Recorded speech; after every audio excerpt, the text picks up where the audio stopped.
Picture this. You're at the scene of a trauma, it's tense, the patient's condition is changing every single second, and you have to know one thing, and you have to know it now.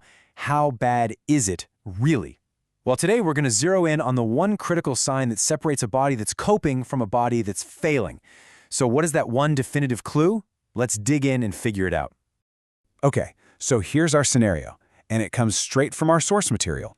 We've got a trauma patient, and we've got 4 classic signs. But here's the thing.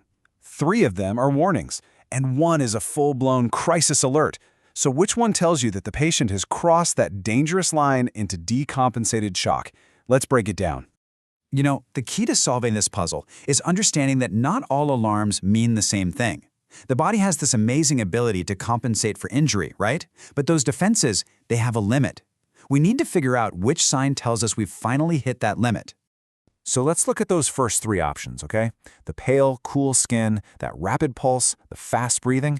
These are all signs that the body's sympathetic nervous system has absolutely hit the panic button. It's compensating. The heart is racing to pump blood, breathing is fast to get more oxygen. These are all very serious signs of shock, for sure. But, and this is the key, they are signs of compensated shock. The body is still holding on. Think of it this way. Those first 3 signs, they're like the citywide emergency sirens. You know there's a major problem somewhere, but you don't know if it's a small fire on the edge of town or if City Hall itself is about to collapse. They tell you there's a fire, but they don't tell you how close you are to total system failure. And that brings us to the crucial moment, the tipping point. This is where the body's truly heroic efforts to maintain blood pressure just start to crumble. This is that critical shift from compensated to decompensated shock.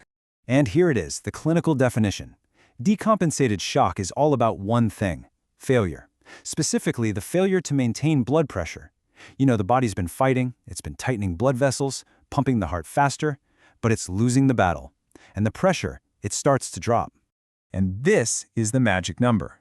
Clinically, we're talking about a systolic blood pressure falling below 90 millimeters of mercury. This drop, this is the internal event that defines the crisis.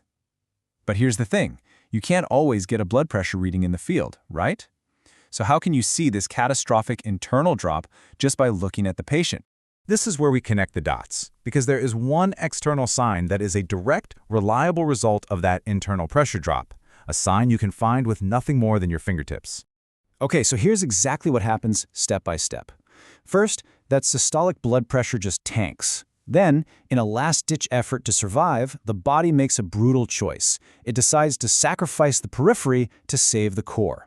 It aggressively shunts blood away from the arms and legs to keep the brain, heart, and lungs alive.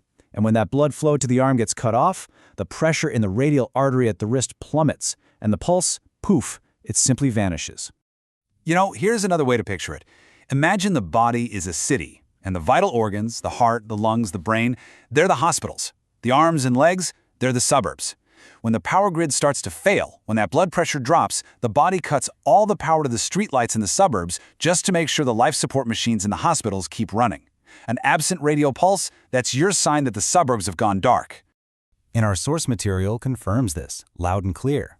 While all the other signs are definitely expected, it's the absence of those peripheral pulses that is the most consistent and reliable indicator that a patient has crossed the line into decompensated shock. So why does this one sign matter so much? What's the big deal? Well, because it changes everything. This isn't just a piece of medical trivia. It's a command to act, and to act immediately. All right, so let's tie this all together. Those general signs, like pale skin and a fast pulse, those are your early warnings. That's the body fighting. But decompensation, that's the body failing.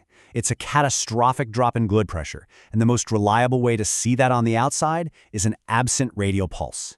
Finding that doesn't just mean your patient is in shock. It means they are in profound, life-threatening shock, and the clock is ticking.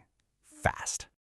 So we'll leave you with this. Identifying the problem is that critical first step. This one sign tells you the patient's body is losing its own ability to save itself. It needs immediate, aggressive intervention.